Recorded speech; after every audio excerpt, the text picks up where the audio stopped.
Halo semuanya, Assalamualaikum warahmatullahi wabarakatuh.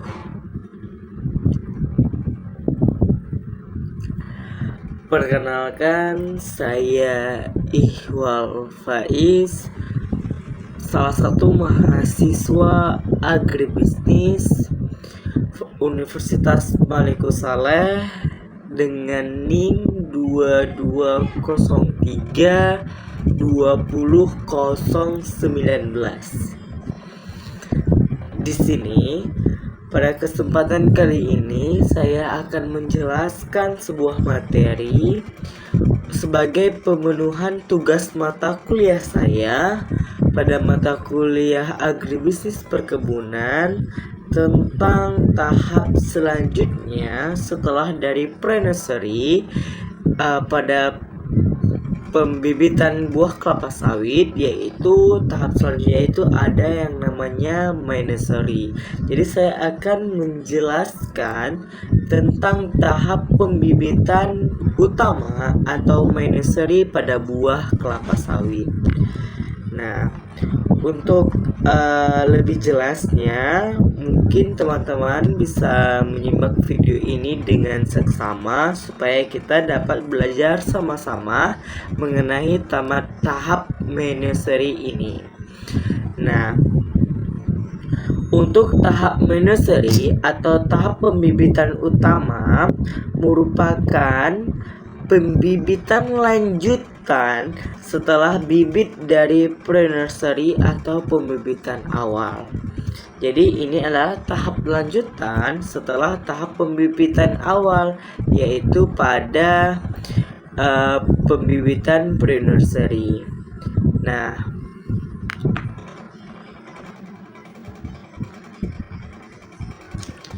di mana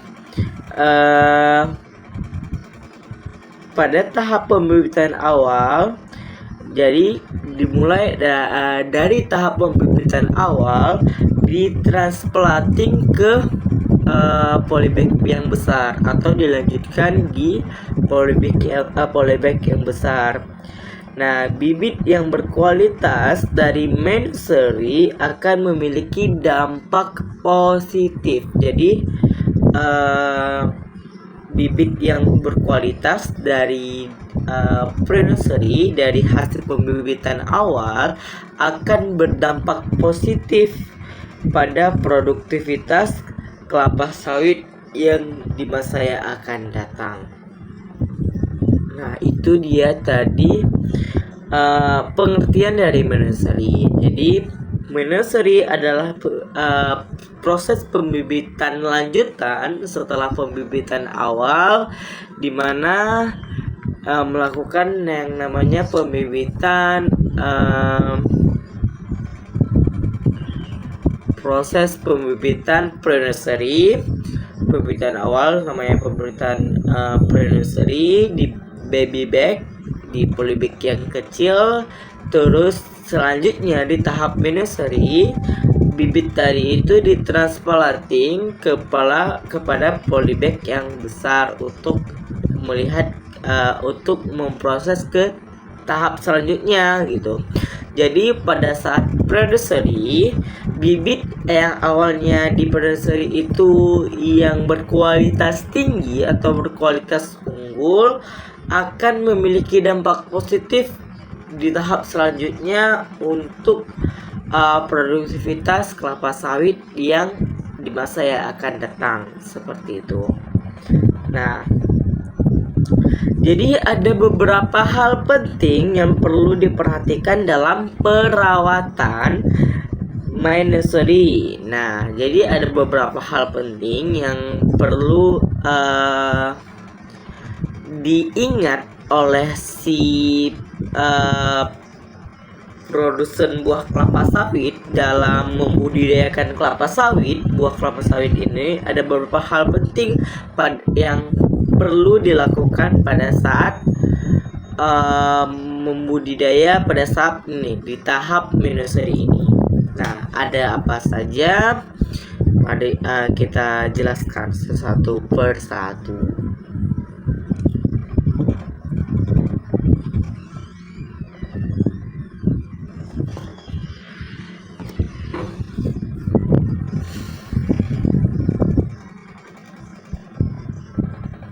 di mana hal yang paling penting pada saat melakukan nursery yang pertama adalah persiapan lahan, di mana persiapan lahan ini dilakukan untuk menentukan lahan pembibitan dengan memperhatikan kondisi lahan. Itu adalah tahap pertama sekali dalam hal penting yang harus diingat oleh produsen pembudidaya buah kelapa sawit pada saat tahap nursery. Kita kembali cari lahan atau kita siapkan lahan untuk menentukan lahan pembibitan dengan memperhatikan beberapa kondisi lahan gitu.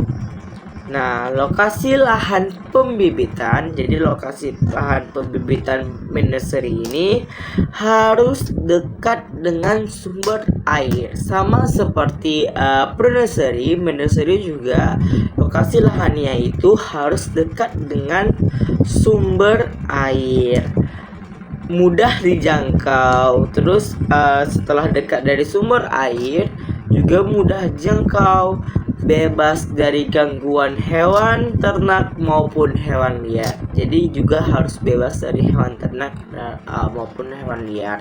Jadi bisa dari PT perkebunan kelapa sawit itu biasa mereka memang memberi batas terhadap wilayah perkebunannya gitu. Nah, jadi pada tahap pertama, hal penting yang harus diingat oleh produsen pembudidaya buah kelapa sawit atau sebuah PT gitu, yang pada tahap nursery itu adalah kita melakukan persiapan lahan, dimana hal ini untuk menentukan lahan mana yang akan kita pakai untuk sebagai proses pembibitan nursery ini. Nah, kita juga dalam mempersiapkan lahan, kita harus memiliki tolak ukur dalam memperhatikan kondisi lahan yang kita gunakan ya, dengan mempertimbangkan bahwa kondisi lahan tersebut harus dekat dengan yang namanya sumber air. Nah, jadi salah satunya adalah melihat kondisi lahan itu ya harus dekat dengan sumber air. Terus kondisi lahan juga mudah dijangkau, lahannya mudah dijangkau. Terus juga harus terlindungi dari yang namanya hewan ternak maupun hewan liar.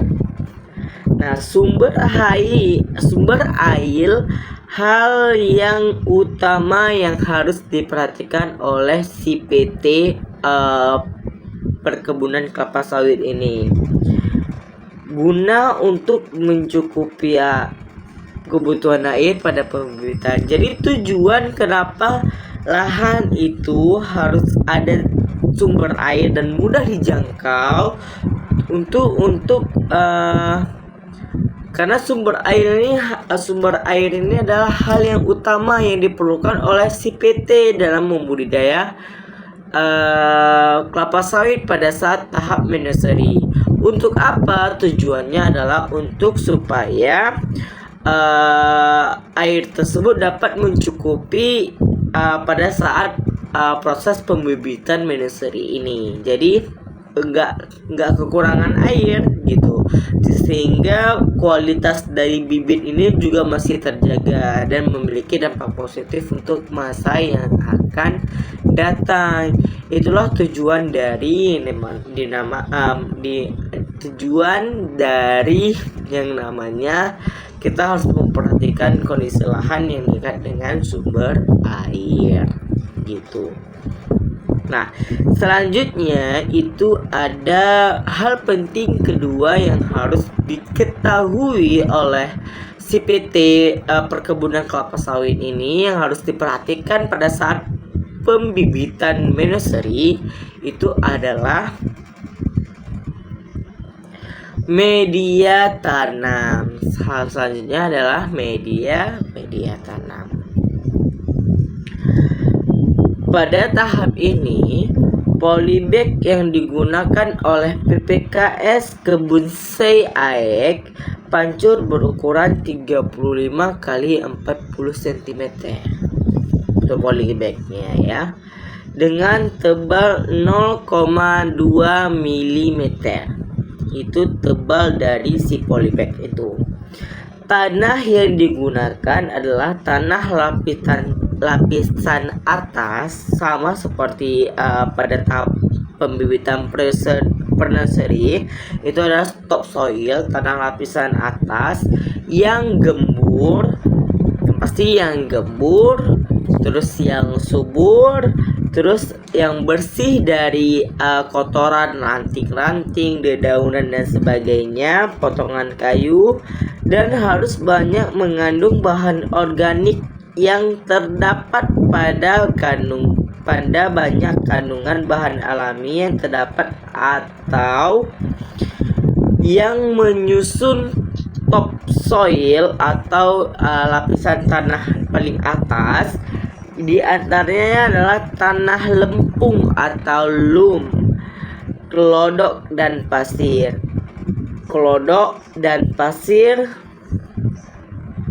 Kompos, berbagai mikroorganisme yang masih hidup. Itu adalah campuran tanah yang digunakan pada saat melakukan tahap nursery. Seperti itu. Zat-zat ini telah tercampur menjadi satu dan terbentuk secara alami yang dapat memperbaiki struktur tanah dan memperbaiki pengudaraan dalam tanah, dan diambil dari lahan yang bebas serangan penyakit atau gonoderma. Tanah sebelum diisi ke polybag dia yang terlebih dahulu dan dicampur dengan pupuk dolomit dengan dosis 40 gram per polybag. Jadi dosis untuk pencampuran pupuk dolomit itu adalah per polybag itu 40 gram. Jadi setiap satu polybag itu 40 gram pupuk dolomit. Itu guna untuk mencegah yang namanya dari serangan penyakit atau gonoderma. Terus selanjutnya hal ketiga yang terpenting yang dilakukan oleh PT perkebunan kelapa sawit pada saat melakukan tahap pembibitan nursery, itu dia adalah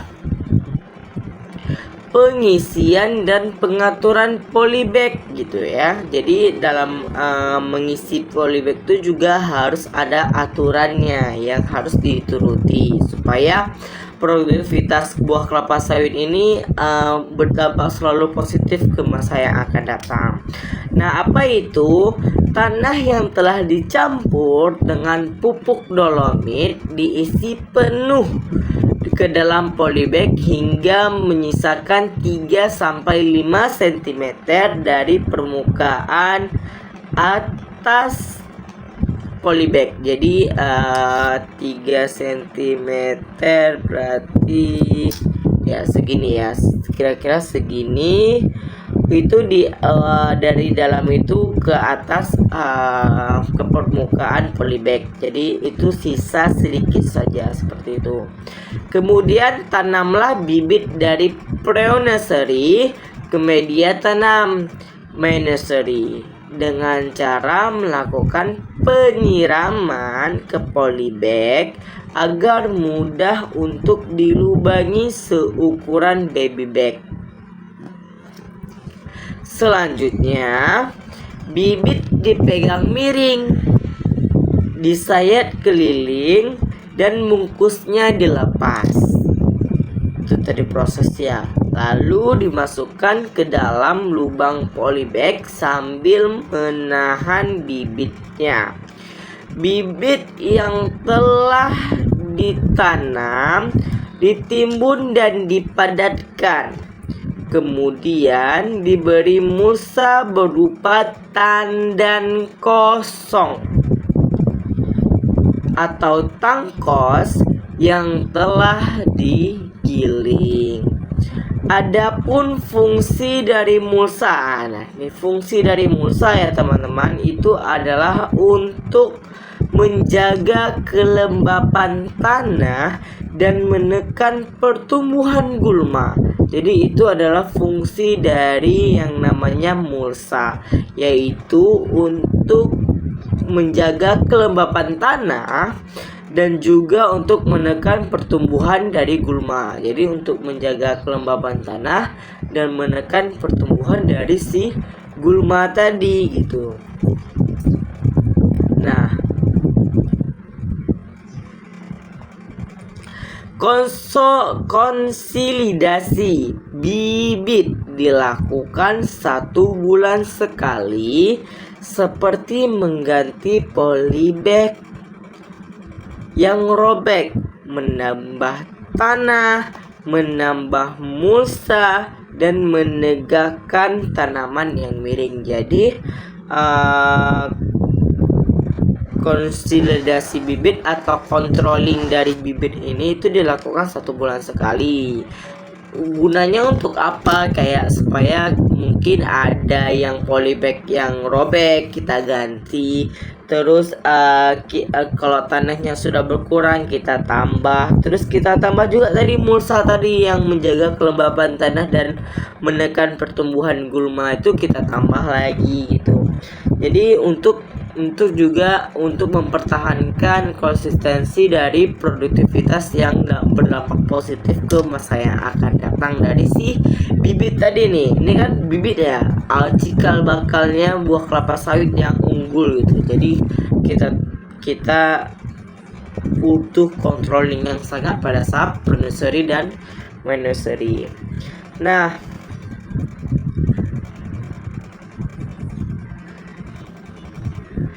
kemudian media tanam disusun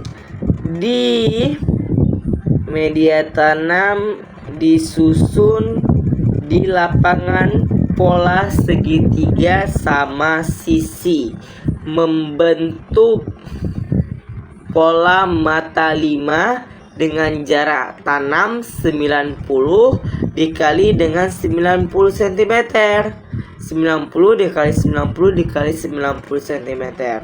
Adapun tujuan dari pola tanam untuk efisiensi lahan dan untuk memudahkan memonitoring tanaman dari segala arah. Jadi kenapa dia harus bikin segitiga dengan ukuran 90 kali 90 kali 90 cm? Itu tujuannya adalah untuk mengefisiensi lahan dan untuk bisa mengkontrol semua bibit tanaman itu dengan dari segala arah, jadi bisa terkontrol gitu. Jadi dibikinlah bentuknya segitiga. Itu adalah hal yang terpenting yang harus diperhatikan pada saat tahap pembibitan men-nursery yang harus dilakukan oleh si pihak PT perkebunan kelapa sawit ya itu. Nah, selanjutnya yang keempat itu ada yang namanya pengendalian hama dan penyakit, di mana pengendalian hama dan penyakit adalah bentuk pengendalian yang mencegah serta mengatasi hama ataupun penyakit yang menyerang. Hama dan penyakit yang menyerang tanaman kelapa sawit pada fase pembibitan, khususnya pembibitan utama. Nah, seperti itu.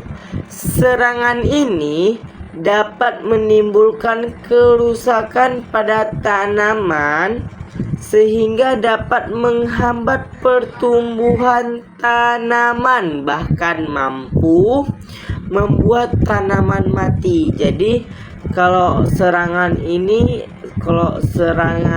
dari hama dan penyakit itu dapat menimbulkan kerusakan pada tanaman gitu. Pada bibit bibit buah kelapa sawit ini akan mengalami kerusakan, bahkan dapat menghambat pertumbuhan dari bibit si kelapa sawit ini.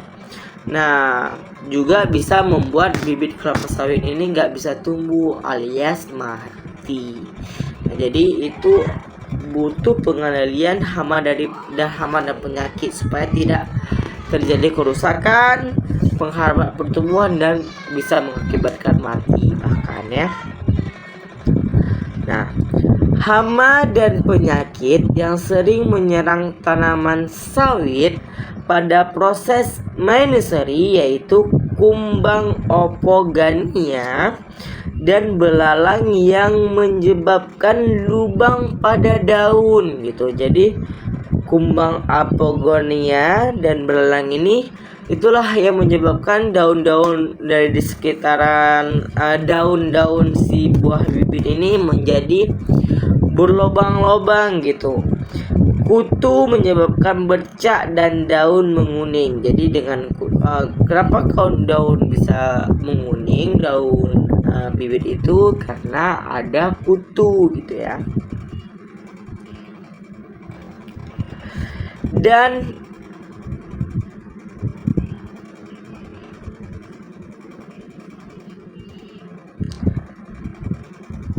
jamur yang menyebabkan antraknosa dan kulvularia.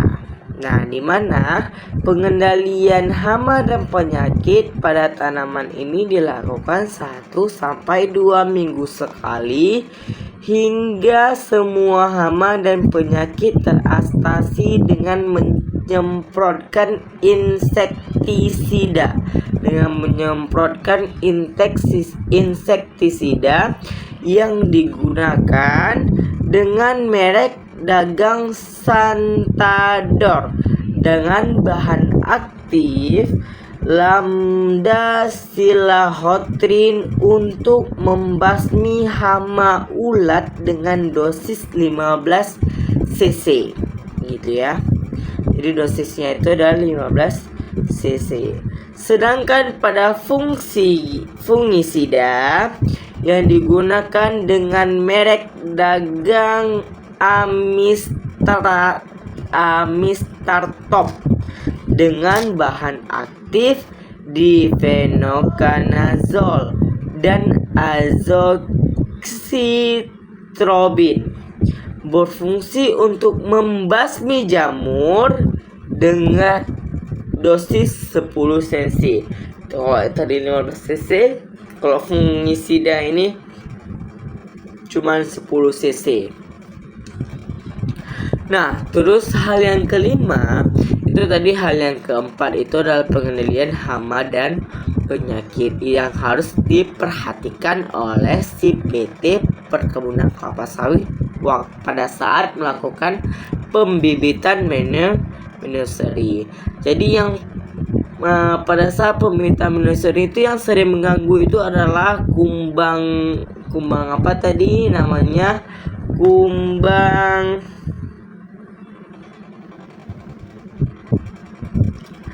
apogania dan belalang yang mengakibatkan daun-daun sekitar itu di sekitar daun itu bolong-bolong, dan juga ada kutu yang mengakibatkan si daun tersebut menjadi menguning gitu. Nah, selanjutnya tahap kelima yang harus diperhatikan oleh PT Perkebunan Kelapa Sawit pada saat melakukan pembibitan nursery itu adalah penyiangan gulma. Penyiangan gulma dilakukan secara manual dengan mencabut gulma yang berada pada permukaan polybag. Jadi gulma-gulma yang ada di permukaan polybag itu kita cabut gitu. Penyiangan gulma dilakukan 2 minggu sekali. dilakukan berapa kali sekali, 2 minggu sekali. Untuk gulma yang berada di sekitar jalan atau di luar polybag dilakukan pengendalian dengan menggunakan Roundup yang berbahan aktif isopropilamina glifosat ditambah dengan ali dengan masing-masing dosis 30 cc dan 15 gram yang dicampur dalam 15 liter air. Itu untuk membasmi gulma yang ada di luar dari polybag. Tapi kalau ada yang dalam polybag itu secara manual kita cabuti aja gulma-gulma yang ada di sekitaran dalam polybag. Tapi ketika yang di luar polybag itu kita lakukan dengan tahap yang namanya Roundup yang dipakai dengan berbahan aktif isopropilama glifosat ditambah dengan ali dengan masing-masing 30 cc untuk isopropilaminanya dan 15 gram untuk alinya yang dicampur di dalam 15 liter air. Itu tadi adalah cara untuk membasmi gulma yang ada di luar dari polybag gitu. Nah, selanjutnya itu ada alat semprot dirancang. Alat semprot ini dirancang nozzle-nya agar aplikasi penyemprotan tidak sampai mengenai bibit. Jadi waktu semprot itu kita nggak sampai mengenai bibit gitu ya. Penyemprotan harus dilakukan dengan posisi lebih rendah dari permukaan polybag. Pada saat menyemprotkan yang mau kita basmi gulma dari di luar polybag itu, kita pastikan bahwa waktu kita semprotkan itu air itu tidak mengenai bibit di dalam polybag. Dan waktu kita melakukan penyemprotan itu kita harus pastikan dia lebih rendah daripada tingginya polybag gitu, nggak boleh lebih tinggi daripada polybag gitu. Waktu penyemprotan tidak dibenarkan dilakukan pada siang hari. Kenapa? Karena dikarenakan penguapan herbisida berdampak negatif pada bibit. Jadi ketika siang hari itu kan menguap itu, jadi itu bisa berdampak negatif pada bibit yang sedang ditanam. Jadi lebih bagus dilakukan pada saat sore hari. Nah, atau pagi hari. Nah, selanjutnya tahap ke-6 yang harus diperhatikan oleh PT Perkebunan Kelapa Sawit pada saat melakukan tahap pembibitan nursery yaitu adalah pemupukan. Tanaman kelapa sawit memerlukan nutrisi agar dapat memberikan hasil produksi yang maksimal. Nutrisi yang diserap oleh tanaman berasal dari unsur hara tanah atau pupuk yang menjadi makanan utama bagi si tanaman kelapa sawit. Gitu ya, pupuk itu adalah makanan utama bagi si bibit buah kelapa sawit tersebut. Pemupukannya sama dengan tanaman lainnya, sama ya. Setidaknya membutuhkan 4 unsur hara seperti N, P, K, C, dan magnesium. Pupuk ditaburkan merata dalam lingkaran sekeliling bibit sekitar 5 cm dari pangkal bibit. Pemberiannya disesuai dengan kebutuhan nutrisi pada setiap fase pertumbuhan. Jenis dan manfaat pupuk yang digunakan seperti unsur nitrogen ini sangat atau lambangnya N ini sangat berguna dalam melakukan percepatan terhadap pertumbuhan dari tunas tanaman, sehingga banyak diperlukan dalam tahap pembibitan. Pertumbuhan daun yang terjadi dalam fase vegetatif juga membutuhkan asupan unsur hara. Yang satu ini, apa itu? Nitrogen. Pertumbuhan dari kelapa sawit bisa terhambat jika kekurangan unsur dari nitrogen. Ada berbagai ciri-ciri tanaman sawit yang kekurangan dari unsur nitrogen. Itu apa aja? Yang pertama, daun jadi berwarna hijau pucat dan pelepahnya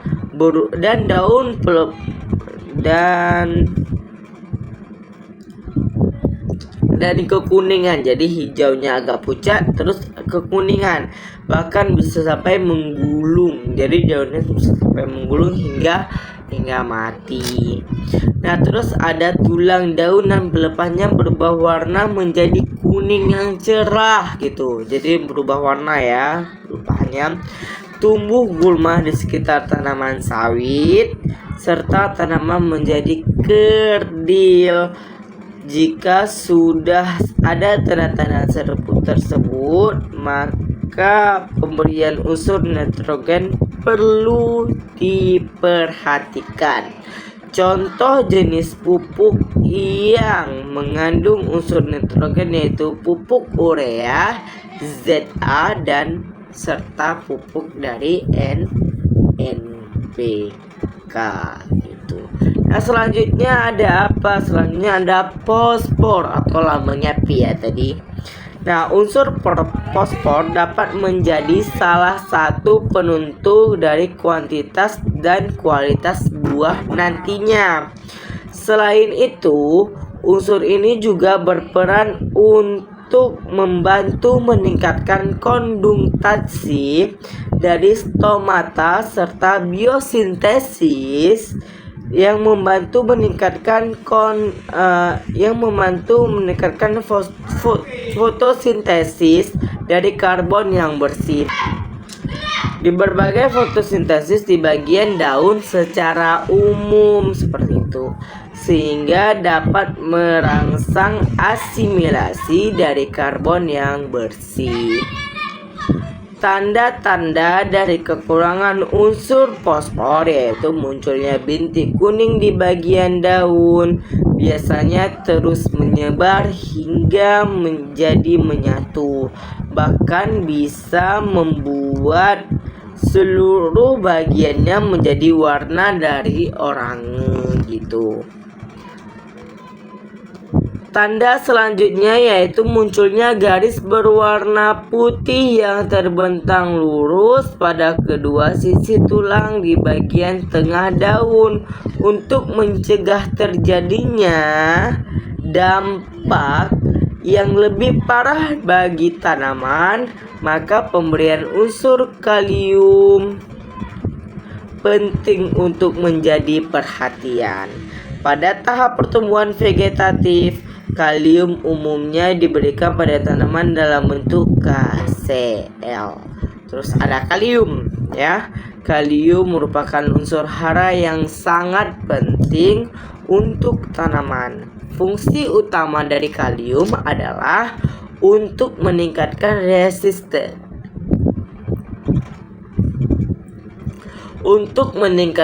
resistensi tanaman terhadap kekeringan, racun, dan hama serta meningkatkan kualitas buah. Unsur kalium juga mengatur fungsi stomata pada daun dan berperan penting dalam penyerapan fotosintesis, aktivasi enzim, dan sintesis minyak. Kekurangan unsur ini menyebabkan daun seperti terbakar dan akhirnya gugur gitu ya. Terus ada selanjutnya magnesium. Magnesium ini menjadi sangat penting sebab dapat mendukung terbentuknya minyak dalam biji sawit. Sehingga hal ini layak untuk menjadi perhatian khusus bagi produsen sawit. Selain itu, unsur magnesium juga diperlukan dalam mendukung berjalannya proses fotosintesis pada tanaman. Jika kekurangan unsur ini, maka tanaman dapat memiliki ujung daun yang berwarna kekuningan ketika terkena paparan sinar matahari. Semakin lama, daun-daun tersebut bisa berubah menjadi warna coklat, bahkan bisa sampai kering. Pupuk sawit yang mengandung unsur magnesium antara lain yaitu kieserit dan dolomit gitu ya. Nah, terus tahap selanjutnya itu yang paling penting yang harus diperhatikan oleh PT Buah Kelapa Sawit yaitu adalah penyiraman. Di mana bibit Mainesori setiap hari harus dilakukan disiram sesuai dengan kebutuhan air dalam satu polybag yaitu 2 liter per hari, di mana 1 liter per polybag di pagi hari dan 1 liter per polybag di sore hari, atau harus dalam keadaan kapasitas lapang. Dibuktikan dengan ketika disiram dia tidak menyerap air lagi. Penyiraman di Mainesori dilaksanakan pada pagi hari pukul 7 sampai 8 dan sore hari pukul 16 sampai 17 atau jam 5 sore. Kegiatan penyiraman dengan menggunakan alat sprinkle dan selang air. Jika terjadi turun hujan maka tidak perlu melakukan penyiraman. Bila malam turun hujan lebih dari 10 mm maka pagi tidak perlu disiram. Dan jika hujan turun pada pagi hari lebih dari 10 mm maka sore hari tidak perlu dilakukan penyiraman. Itu tadi proses penyiraman. Nah, selanjutnya yang perlu diperhatikan adalah seleksi. Seleksi bertujuan untuk mendapatkan bibit dengan kualitas baik untuk mencapai hasil produksi sesuai dengan target yang direncanakan dan menghindari terangkutnya bibit abnormal ke lapangan. Seleksi dilakukan dengan 4 tahapan. Tahapan pertama yaitu pada umur 4 bulan dilakukan seleksi bibit abnormal seperti bibit terlihat menunduk, kerdil, dan daun tidak membelah, biasa ditemui pada tahap ini. Di tahap kedua, pada umur 6 bulan, bibit yang diseleksi seperti bercak dan daun pada bibit banyak ditemui pada tahap ini. Selanjutnya diseleksi tahap ketiga atau umur 8 bulan. Bibit yang terkena bercak daun atau antraknosa dan daun tanpa mengering akan dipisahkan. Pada tahap terakhir, pada tahap keempat, proses pemindahan ke lapangan transplanting. Hasil seleksi bibit yang terkena penyakit akan dipindahkan ke karantina untuk dilakukan perawatan secara intensif. Jika bibit tidak sembuh, maka bibit akan dipotong dan dibakar. Tujuannya untuk apa? Untuk memusnahkan dari penyakit yang tidak baik seperti nyambur dan ulat. Nah, mungkin itu tadi beberapa hal yang penting yang harus diperhatikan oleh PT atau produsen buah kelapa sawit pada saat membudidaya, pada saat proses pembibitan Mainesori. Terus tadi ada persiapan lahan, terus ada media tanam, terus ada pengisian dan pengaturan dalam polybag, terus ada kita sudah tahu tentang pengendalian hama dan penyakit, terus bagaimana cara penyiangan gulma, terus bagaimana cara kita melakukan pemupukan, terus bagaimana cara kita melakukan penyiraman, terus bagaimana kita melakukan yang namanya seleksi. Mungkin itu saja yang bisa saya sampaikan pada penjelasan kali ini. Kurang lebih mohon dimaafkan. Wabillahi taufik wal hidayah. Wassalamualaikum warahmatullahi wabarakatuh. Bye bye.